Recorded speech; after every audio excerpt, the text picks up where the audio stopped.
anak-anak sahabat BDKA yang dikasihi Tuhan Yesus, mari kita renungkan kebenaran firman Tuhan yang memimpin perjalanan hidup umatnya lewat gurun dunia. Khususnya sesaat lagi kita akan merenungkan bagaimana keadilan Allah dinyatakan melalui pengalaman berperang. Di sini setiap orang Israel belajar bahwa hak istimewa untuk hidup itu berdasarkan nilai keadilan yang sempurna dari Allah yang mengasihi mereka. Semua ini dijelaskan berdasarkan wahyu khusus umat Allah, yaitu dari Yosua pasal 10. Halo anak-anak, kita jumpa lagi di dalam renungan pada hari ini. Sebelumnya kita berdoa terlebih dahulu. Allah Bapa yang bertahta di kerajaan surga, sungguh kami bersyukur kalau kami masih diberi kesempatan untuk belajar firman Tuhan. Tuhan, Engkau sendiri yang membukakan pikiran dan hati kami untuk kami boleh dibawa untuk semakin mengenal kehendak Tuhan di dalam kehidupan kami. Terima kasih Tuhan, hanya di dalam nama Tuhan Yesus kami berdoa. Amin. Anak-anak, kemenangan yang diraih oleh bangsa Israel ketika berperang melawan kota Yeriko dan Ai itu sudah tersebar di kalangan raja-raja orang Amori. Selain itu, berita tentang ikatan persahabatan yang dijalin oleh orang Gibeon dengan orang Israel juga sudah sampai ke telinga raja-raja orang Amori. Hal ini membuat orang-orang Amori dan raja-rajanya ketakutan. Mengapa? Karena kota Gibeon itu adalah kota yang besar. Orang-orangnya kuat. Orang yang demikian saja menyerah kepada bangsa Israel. Wah, apalagi kota yang lebih kecil. Jadi mereka ketakutan anak-anak.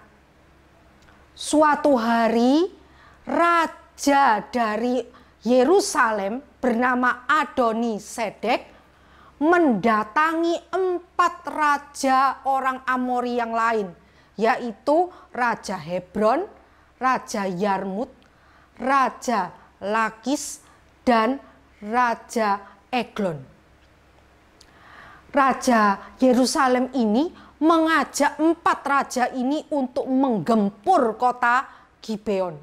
4 raja ini setuju, maka bergabunglah 5 raja dan pasukan mereka, menjadi satu pasukan yang besar tentunya, menggempur kota Gibeon.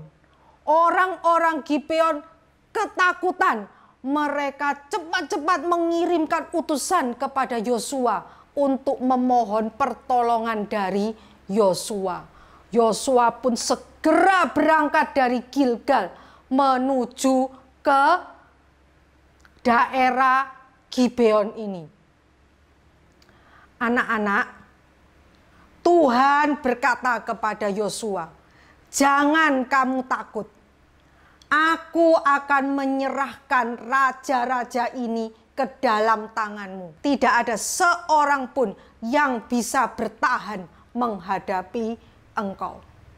Allah kemudian turun tangan mengacaukan 5 bangsa ini di hadapan bangsa Israel. Dan akhirnya Yosua pun bisa mengalahkan 5 raja ini di dekat Gibeon. Mereka dipukul mundur oleh Yosua dan orang-orang ini melarikan diri. Tetapi anak-anak, sesuatu yang ajaib terjadi. Sesampai mereka di Bet Horon, Tuhan melempari mereka dengan batu-batu besar dari langit. Dan jumlah orang-orang yang mati akibat dilempari batu ini jumlahnya lebih banyak daripada yang mati karena pedang bangsa Israel. Anak-anak, di sini kita melihat bahwa Tuhan sendirilah yang berperang untuk bangsa Israel. Keadilan Tuhan sedang dinyatakan.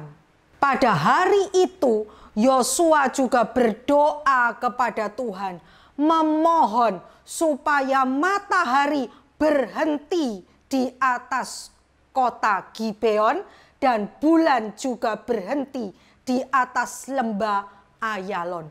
Dan Tuhan mengabulkan permohonan Yosua. Matahari dan bulan berhenti sampai orang Israel bisa menumpas habis musuh-musuhnya. Kira-kira 1 hari penuh. Kita juga melihat ya anak-anak, Tuhan sendirilah yang berperang untuk bangsa Israel. Kelima raja tersebut berhasil melarikan diri. Tetapi orang Israel pun akhirnya bisa menangkap mereka. Yosua memanggil orang Israel dan panglima tentara Israel untuk bersama-sama meletakkan kaki mereka di atas tengkuk 5 raja ini. Kemudian Yosua berkata, "Jangan takut, jangan tawar hati, kuatkan dan teguhkanlah hatimu. Karena Tuhan juga akan dengan cara seperti ini memperlakukan semua musuh yang kamu perangi." Kemudian Yosua membunuh 5 raja tersebut dan menggantung mereka di tiang-tiang sampai matahari terbenam.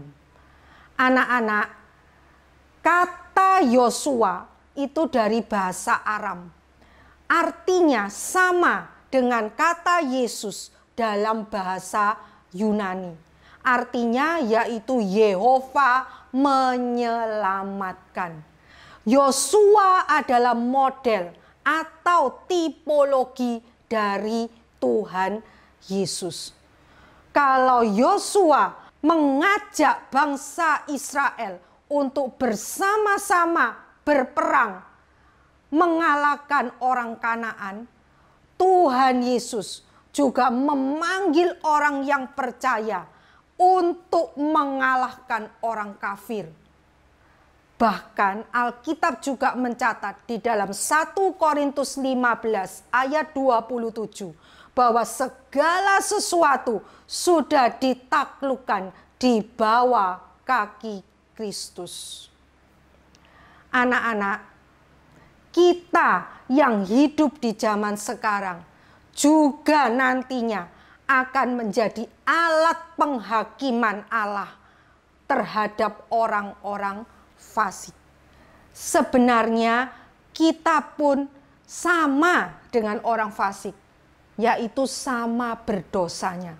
Ketika keadilan Tuhan dinyatakan, seharusnya kita pun ini harus binasa.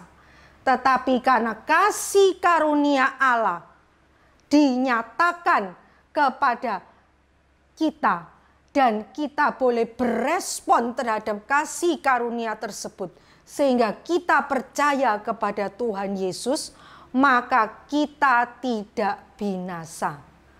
Anak-anak, maukah engkau berespon terhadap kasih karunia Allah? Mau menerima Tuhan Yesus sebagai pemimpin perang di dalam hidupmu? Ketika Tuhan Yesus menjadi pemimpin perang di dalam hidupmu, maka anak-anak juga ibu akan bisa menang mengalahkan dosa, bisa menang mengalahkan orang fasik. Maukah anak-anak? Mari kita semua lipat tangan, kita berdoa, kita mau berjanji di hadapan Tuhan. Allah Bapa yang bertahta di kerajaan surga, sungguh kami bersyukur ya Tuhan, kalau kami boleh memiliki panglima perang Yesus Kristus di dalam kami menjalani peperangan di tengah dunia ini. peperangan terhadap dosa, peperangan terhadap kefasikan. Tuhan, kami percaya bahwa kami pun akan menang bersama Kristus yang sudah menaklukkan semuanya di bawah kaki Tuhan Yesus. Tolong kami terus Tuhan, untuk kami bersandar sepenuhnya kepada Tuhan Yesus. Hanya di dalam nama Tuhan Yesus kami berdoa. Amin. Halo teman-teman, serius nih, Kila sangat kagum pada Tuhan Yesus yang sangat mengasihi manusia. Karena sebenarnya manusia itu statusnya adalah musuh Allah. Manusia pasti tidak layak untuk diselamatkan. Dan ingat-ingat, nanti pada suatu hari, kelak apabila Yesus datang kedua kalinya ke dunia, Dia akan menghakimi semua miliknya, termasuk kita. Dan karena Kristus telah memenuhi tuntutan keadilan Allah melalui jalan salib, maka kita dapat diselamatkan. Jadi bukan main-main, beneran sangat sempurna pengorbanannya.